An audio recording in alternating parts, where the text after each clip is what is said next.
Thank you, everybody. Nice to be here. I feel pretty good today. You know why I feel good? Because I have the body that I want. And that's a thing people really covet. It's a hard thing to achieve, and I did. And I'm going to tell you how to have exactly the body that you want. You just have to want a shitty body. That's all it is. You have to want your own shitty, ugly, disgusting body. I don't, though, like being uncomfortable and unhealthy. And I'm both of those things all the time. I get really sweaty all the time. And that's also bad for sex because I just rain sweat all over people. Like I'm like, ugh. And that's what I'm like when I have sex. Like, ugh.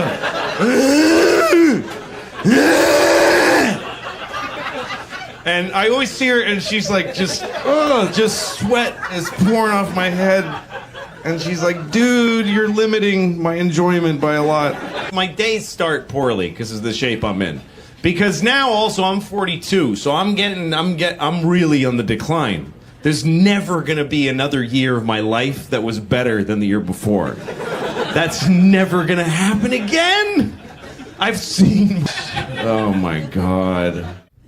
Somebody called me an Indian giver recently. I don't know if you've heard that expression since you were kids, but I remember we used to call each other. Indian giver is one of the most offensive things you could ever, because what it's meant to be is that someone gave you something and then they changed their minds. That makes you an Indian giver.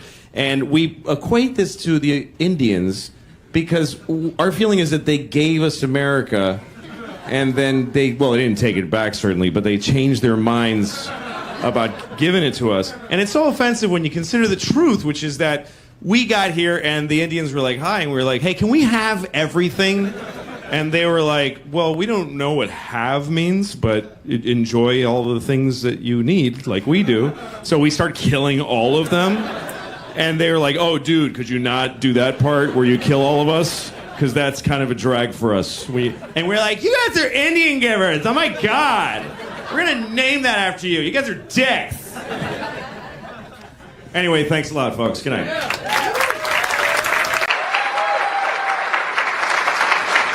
Thank you. Thank you. Thank you. I'm really honored to be here. I'm happy just to be here as a ticket holder, just to watch everything that's happened. The Stiller family, and that was crazy. And Kevin, and the guy that looks like Dick Cheney at the end there. A very, very nice version of Dick Cheney. He's not a lizard, I don't think, but I think I can just tell you what George is. I'm a comedian, and I do what he did, and he was the first person I knew that I knew what comedy was. Children love to laugh, but most people that make children laugh for a living suck at it. Clowns aren't funny. There doesn't exist a funny clown. If a person was funny, they'd do comedy because you make money doing it. No clowns. There's no HBO clown specials if you make a bunch of money. So clowns suck. And kids just look at them and just go, just please stop trying to make me laugh. There's nothing worse than a person who's not funny trying to be funny, and that's what a clown is. A guy waiting for a bus is funnier than a shit clown at a kid's party. So, but kids need to laugh. So the first time you really laugh means a lot to you. And I remember my first big, like, grown-up feeling laugh. And I saw George Carlin on Saturday Night Live, and he said, what do dogs do on their day off? They can't lay around. That's their job. And something went off, and I just couldn't stop laughing. And the idea was born in my head at that moment. I want to be funny. I want to be a comedian. I didn't know that a grown person could be a comedian. That's an incredible thing to me. And I had other heroes, Richard Pryor, Steve Martin, Bill Cosby, but George was like me. He was an East Coast Catholic. I had something to identify with him. And the first time I remember getting a laugh, I was in fourth grade, and they asked the class, the teacher said, there are 3 bones in the skull. Name one. And I said, the noggin. And I got a big laugh. And I thought, hey, I could do this. I could be like George. So I started doing, right out of high school, started doing stand-up. Didn't go to college, didn't pursue anything else professionally, really. Started doing stand-up. First time I went on stage, I did a minute and a half, and I bombed. It was terrible. But I wanted it so badly that I kept trying, and I learned how to write jokes. And I just had jokes, kind of funny thoughts. And about 15 years later, I had been going in a circle that didn't take me anywhere. Nobody gave a shit who I was, and I didn't either. I honestly didn't. I used to hear my act and go, this is shit, and I hate it. But I've been doing this for 15 years, and stopping now is like getting out of prison. Like, what do you do after 15 years of stand-up comedy? How do you re-enter the workforce? So I was in a really bad place. I hated my act. I've been doing the same hour of comedy for 15 years, and it was shit, I promise you. And I was working places like Chinese restaurants, and I'd do a show in a Chinese restaurant where they don't even know there's a show going to happen. They're there to eat, and all of a sudden you go, hey, everybody, and people are like, I'm eating. I don't want to be forced to sit in this. So I was doing a Chinese restaurant called the Kowloon in Boston, in Saugus, Massachusetts, and I was sitting in my car after the show just feeling like, this was all a big mistake. I'm not good enough. And I felt like my jokes were a trap. And I listened to a CD of George talking about comedy and the workshopping it and talking about it seriously. And the thing that blew me away about this fellow was that he just kept putting out specials. Every year there'd be a new George Carlin special, a new George Carlin album. They just kept coming, and each one was deeper than the next. And I just thought, how can he do that? And it made me literally cry that I could never do that. I was telling the same jokes for 15 years. So I'm listening, and they ask him, how do you do all this material? And I'm like, and I hear him, and he says, well, I just decided every year I'd be working on that year's special. And I'd do the special, and then I'd just chuck out the material. And I'd start again with nothing. And I thought, that's crazy. How do you throw away? It took me 15 years to build this shitty hour. If I throw it away, I got nothing. But he gave me the courage to try, and also I was desperate. What the fuck else was I going to do? This idea that you throw everything away and you start over again. And I thought, well, okay, when you're done telling jokes about airplanes and dogs, and you throw those away, what do you got left? You can only dig deeper. Start talking about your feelings and who you are. And then you do those jokes and they're gone. You got to dig deeper. So then you start thinking about your fears and your nightmares and doing jokes about that. And then they're gone. And then you start going into just weird shit. Yeah, eventually you get to your balls. But there's a whole... It's a process that I watched him do my whole life, and I started to try to do it. And I started to think, because he says whatever he wants. What do I really want to say that I'm afraid to say? And at the time I was a father. I am still a father. But at the time, I didn't take off yet. The jury's out. My oldest is 8. I could still split. So far, I'm still there. I was having a hard time being a father. And I wanted to say it on stage. And one night I thought, okay, forget all the old jokes. I'm going to start again. And I thought of the first thing. I said, I can't have sex with my wife, because we have a baby, and our baby's a fucking asshole. It's just what I was feeling, and I said it. And the audience went, whoa! And I thought, oh, I'm somewhere new now. And I said something like, I never used to get babies in the garbage, but now I understand it. And they did that. And I thought, I'd rather have that than the shit tepid laughter for my 15-year-old jokes. So I started going down this road. And he was always the beacon for me, always, this guy. He always gave me the courage. He says, the line that Kevin quoted, where he said people that abortion rallies are usually anti-abortion rallies are people you wouldn't want to fuck in the first place. He opened a special with that at Carnegie Hall. He comes out on stage, you have to watch it, and he doesn't milk the crowd for applause. They're applauding, and he goes, they're all going, George, and he goes, yeah, I got to get this out. You ever notice the people, anti-abortion rallies are people you want to fuck in the first place? And most comedians would do like, you know, a good half an hour of really sweet material and couch that joke in a lot of, but he just had to get it out there. So he set that example for me. And that's the way I've done my act. And since then, I've done 3 comedy specials, and I've started down the same road. It's been a massive change for me. I feel every year I've got something to work for. I'm doing exactly what he taught me to do. And on stage, I feel a courage to say what I want to say because of this guy. And anyway, a few years ago, I was about to tape my second stand-up special, and he was taping the same night. In LA. He taped his last special on the same night that I taped one. And I remember feeling like, this is amazing that I do what this great man does, and that we do it in the same way. And he died, and he kicked me in the balls when he died. It really hurt. And then I remember that, and I don't want to be doing this, I'm sorry. But later I was at whatever, it doesn't matter, and my phone rang, and it was his daughter, it was Kelly. And I have 2 kids, and they're girls. So I thought, he's got a daughter, and his daughter's calling me. And I know what it means to have a daughter, because I have 2.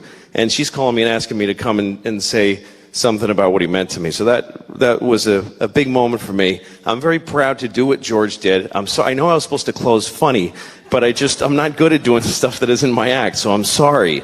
But he was a great man, and anything that ever happens to me that's good is due to this guy. And I can tell you, because I do what he did, that it was really hard to say the shit that he did, and that it took a lot of courage. It was difficult. So thanks for coming and honoring him, and thanks for having me.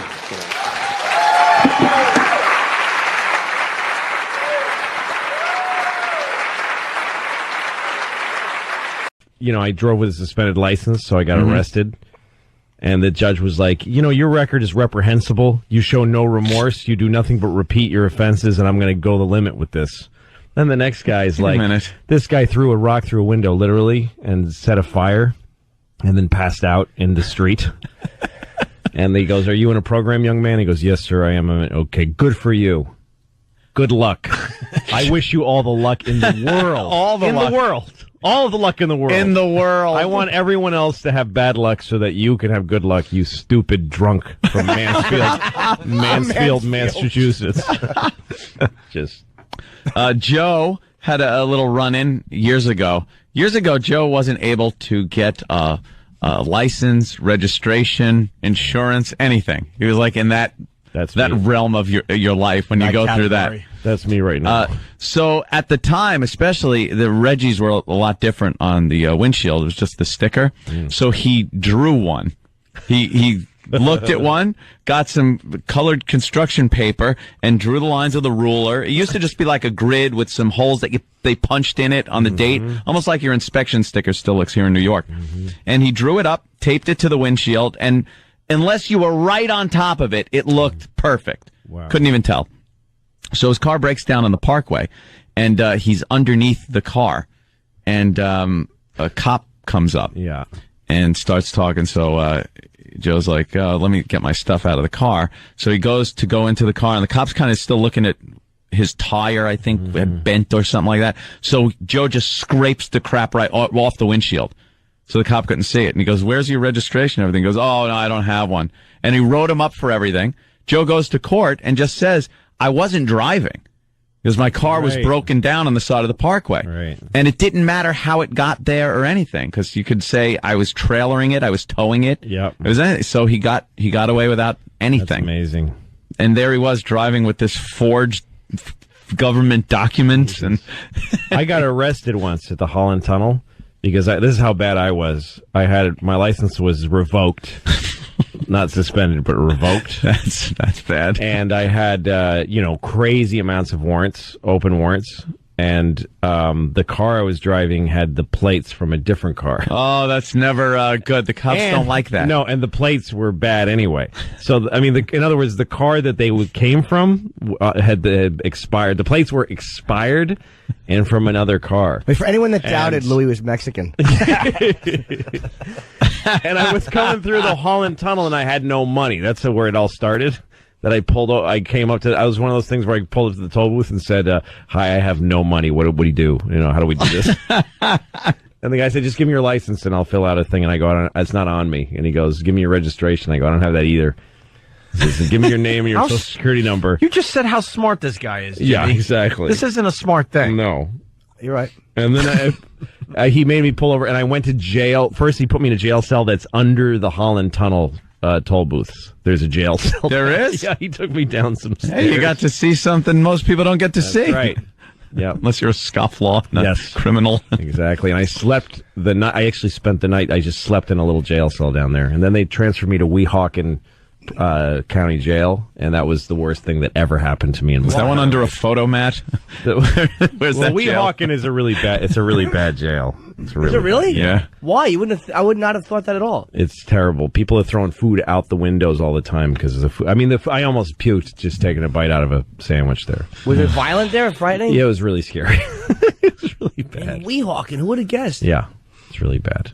They It's don't not. bother you? It's mostly New York drug addicts that get taken, because the New York jails overflow, and they start letting the Port Authority arrest people so that they can take them to New Jersey, because Port Authority is New York, New Jersey. So, Oof. How long were you in for? like a day and a half. I was in, for a morning, afternoon, night, and the whole next day. It was horrible. That's a long time. Well, and when I got there, I was in a holding cell, and one of the guys in the holding cell said to me, "Don't let them take you out of this cell, because you'll never be heard from again. If you get moved to a permanent cell, they'll never find you. They lose people because it's a bad bureaucracy." And everybody in the cell agreed, don't leave this cell. And a cop would come once in a while and say, "We got to move you," and I'd go, "No." He said, "Just say no." I'm like, "How do you just say no to?" And I go, "No, I'm not moving." And he goes, "Come on, we're moving you to permanent cell." And I go, "I'm not leaving here." And he goes, all right. And that kept happening. I just kept refusing to leave. How the do you cell. refuse? Just say no. Wow, I didn't know that was an option. Yeah. No, let me out. It's really I bad. don't belong here. No, and the worst part was that there was a toilet just in the middle of the floor of the whole place, like in the middle of the room. Yeah, you would just have to You sit just there. had to sit there and Yeah. Ooh, There's no close. There's no I privacy bet I got or dumped anything. even though I didn't No, say it didn't. No, I think you stopped it. I So wait, stopped it. did you get moved to a permanent cell? You'd be there for a week, maybe. Basically, and I mean, I was because I made bail before I even arrived, because I called. I used the phone in the Holland Tunnel cell, and I made bail right away. But it took 2 days for the bail to find me. Oh, amazing. man. Yeah, it's bad. How much was Prison bail? System is bad. Oh, I mean, I had to pay. Yeah, it was Like nothing. No, it was a lot. It was Really? like $600 or something. I mean, for me, that was a lot then. Now I would. You're like, I'll pay $6 million to get out of here. I don't have that kind of money. Figure we could take care of it right here in Brainerd. Give him that one. Exactly.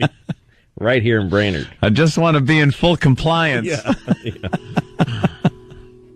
Oh, thank you, Iraq. Yes. Yes, because that helps Fargo with song. They want more stuff. The thing that she's usually mad about is simple. She says that I don't listen to her when she's talking. And I don't.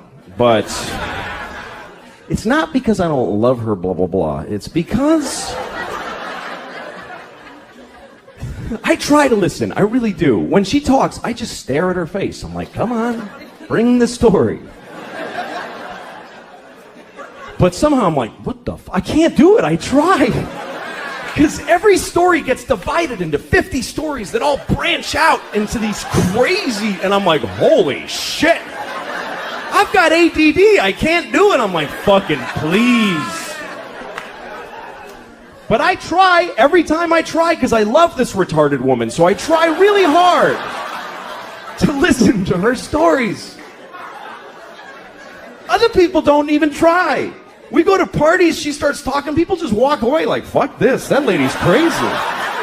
Who would waste time listening to that crap? Me. She can't help it. I really feel bad for her because the thing is that every word of the story gets her so excited that she wants to fucking run with it, and she can't fucking just break through and get to the end or even the beginning. This is my wife telling a story. She's like, guess what happened to my mom today? You remember I told you my mom how when she was in college, not when she went to Michigan, when she transferred. Remember because that guy got weird and she had to leave because he was not the Iranian guy. That was a different story. That guy, I think he was Persian. I heard that Persia actually split. What the fuck are you talking about?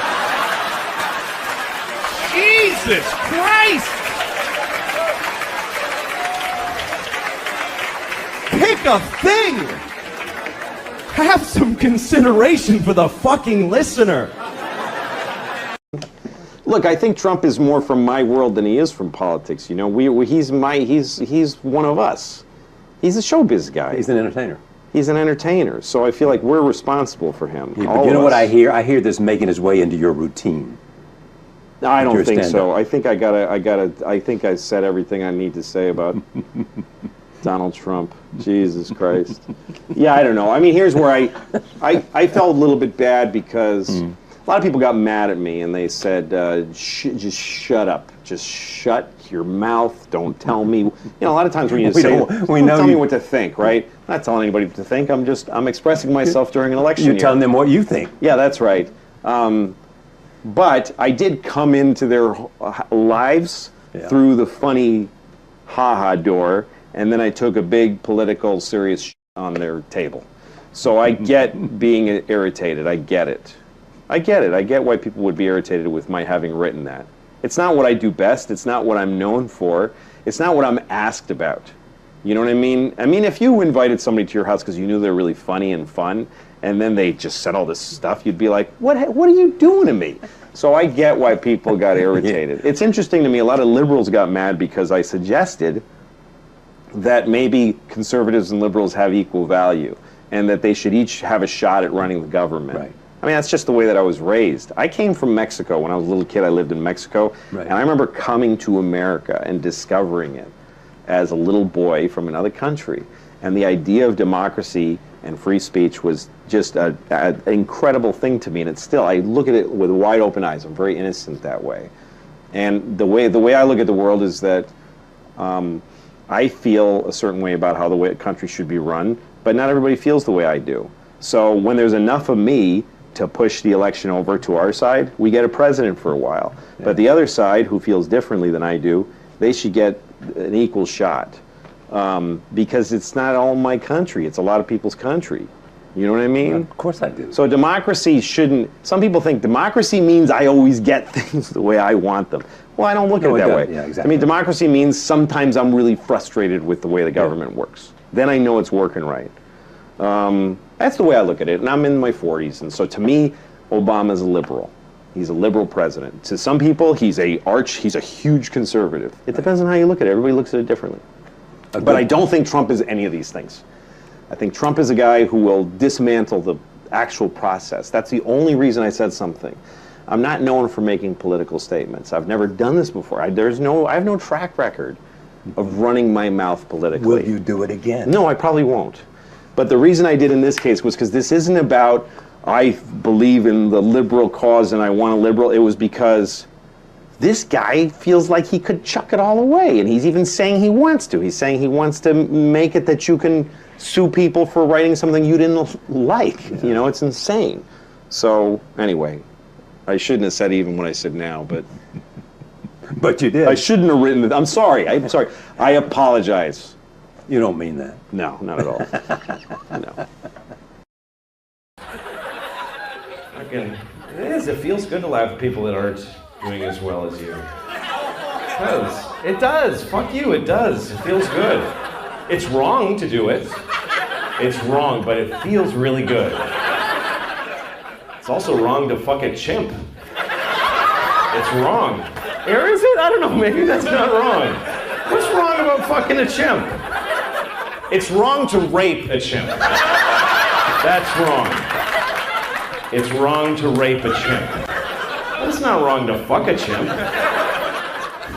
Have you said that it's wrong to fuck a chimp? A chimp's gonna go, hey man, fuck you, I wanna get laid. I think it's wrong to fuck me. Shut up, man.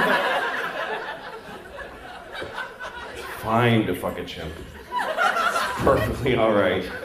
How do you know if you're raping a chimp, though? How do you know? He could be like looking like he's having a good time. It's a he. For me, it's a he. For some reason, I'm not raping or fucking a girl chimp. I'm fucking a guy chimp every time.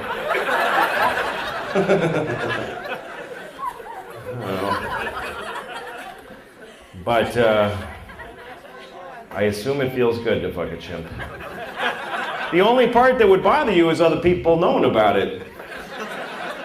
It's true, that's the only part that would take anything out of it for you is, fuck, someone's gonna see me raping this chimp. Otherwise, you don't fucking care. I don't care who you are. You fucking work for Oxfam, you're a great person. If you're alone on this planet for fucking 2 minutes, you're gonna fuck a chimp, you're gonna cook him and eat him afterwards, you're gonna do all that shit. That's exactly what you're gonna do. 2 minutes, that's ridiculous. 2 minutes alone on the planet, you're not even gonna wait to see if people come back, you're just gonna fuck a chimp right away. There's nobody here. How do you even know in 2 minutes you're alone on the planet? You wake up early, you go out, there's nobody out here, I'm gonna fuck a chimp. Everybody's gone, the planet's empty, I'm gonna fuck a chimp. No, it's just wait, a car will go by and you'll get back to normal. Hello. Thank you. Thank you very much. Thank you. So, I think abortion is,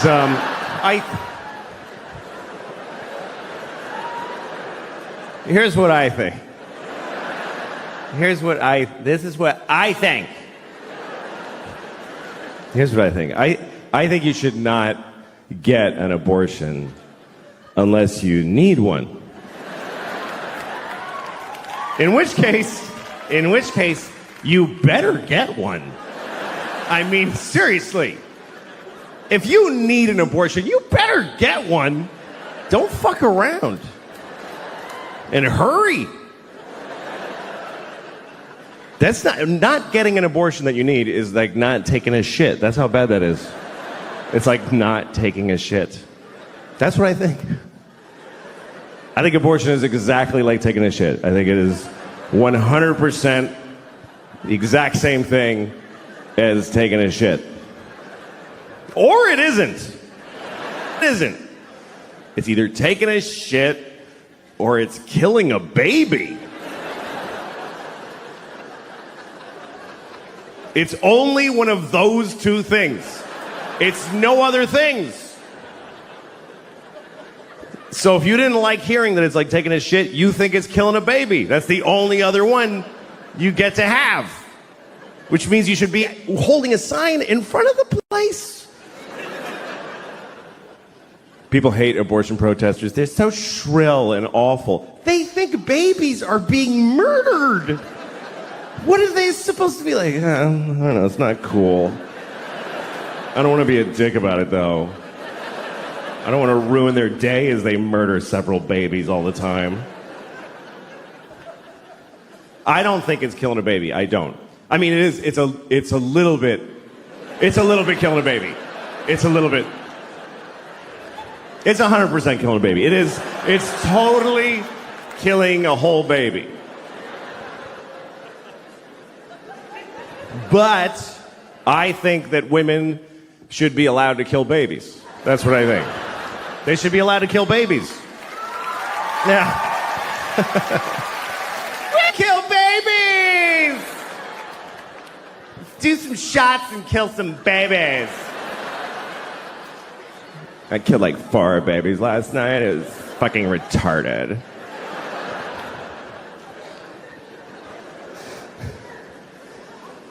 I just think it has to be one or the other. You know, like when people say abortion should be legal, safe, and rare. Why rare if it should be legal?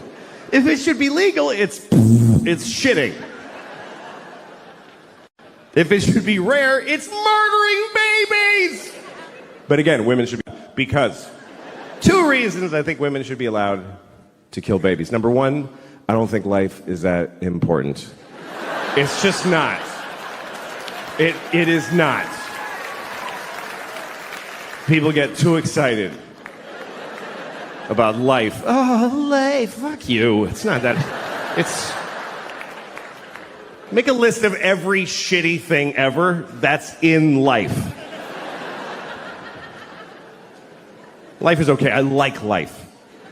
I like it. I don't need it. I'd be fine without it.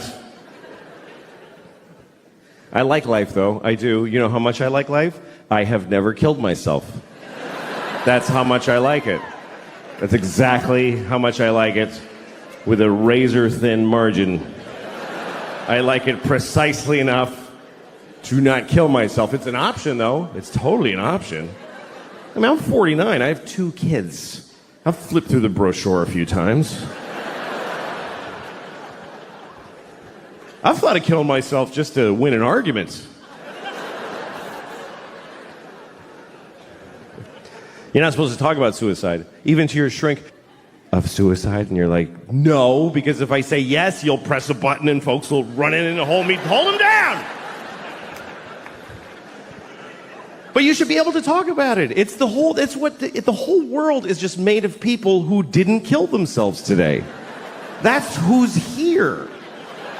Is all of us that went, okay, I'll fucking keep doing it. It's because it's an interesting thing about life. Life can get very difficult, very sad, very upsetting, but you don't have to do it. You really don't have to do it. You don't have to do anything. You never have to do anything because you can kill yourself. If they send you a letter from motor vehicles, you have to come in and, no, I don't. I'll kill myself. You can do that. You can do that once. But you can do it.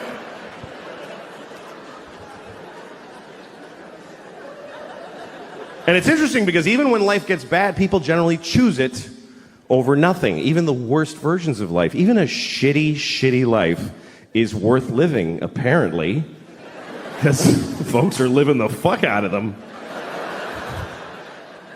You ever seen somebody, you're like, he should kill himself. Why?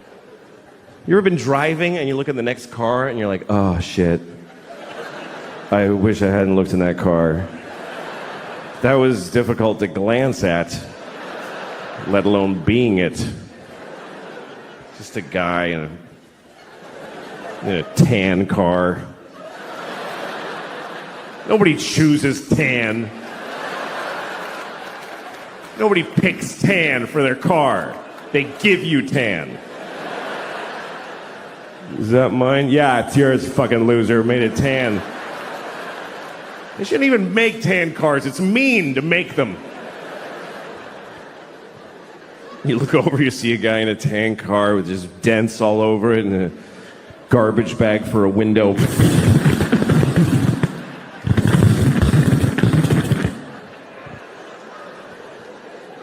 What is holding up his suicide? What is delaying it? What is keeping him from stopping being that? And what would it take? What would it take? What would it take? Both windows are garbage bags? Seriously, do you know how much misery is involved in a garbage bag for a window? Do you know how many separate moments of shit misery?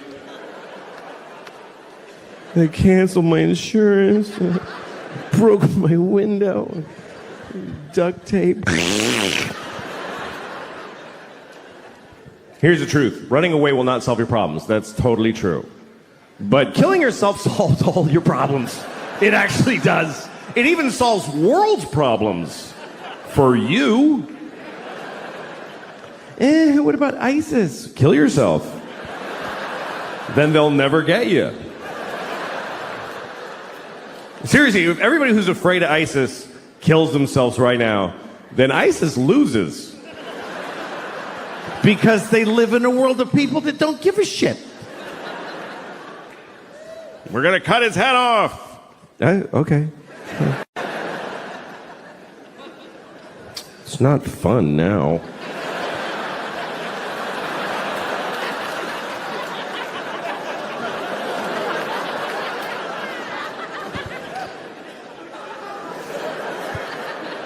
I think the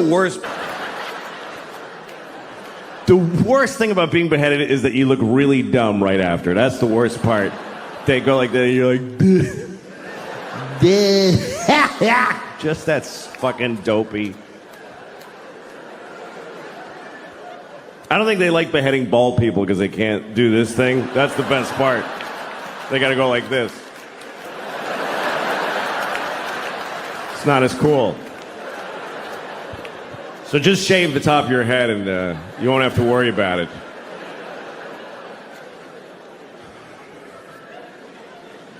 So that's the first reason. That's the first reason I think women should be allowed to kill babies. Because life is not so important. Second reason is because that's their job. Women have to decide who lives and dies. That's because they're the female of the species. In the reproductive arena, that's what the female does. They are the selectors. They have to decide this. We give them this responsibility when we fuck them. We go, here, you decide what to do with this shit.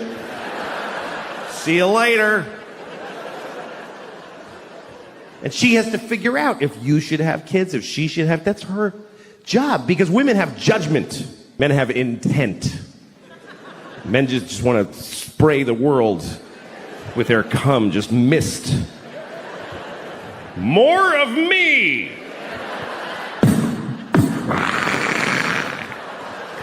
More of me!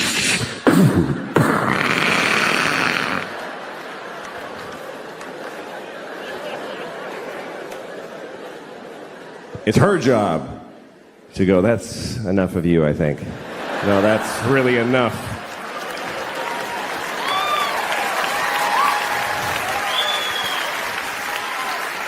I don't think that face needs to repeat. I've seen your father, and it's not getting better. And sometimes she doesn't realize this until after you fuck her. That's actually when she really knows, is when you're like, yeah! And she's like, I'm not having this piece of shit's baby. And that's why abortion is the last line of defense against shitty people in the species. So we need them to abort every shitty baby. I mean, all animals do this. Animals do it late. Eat this one.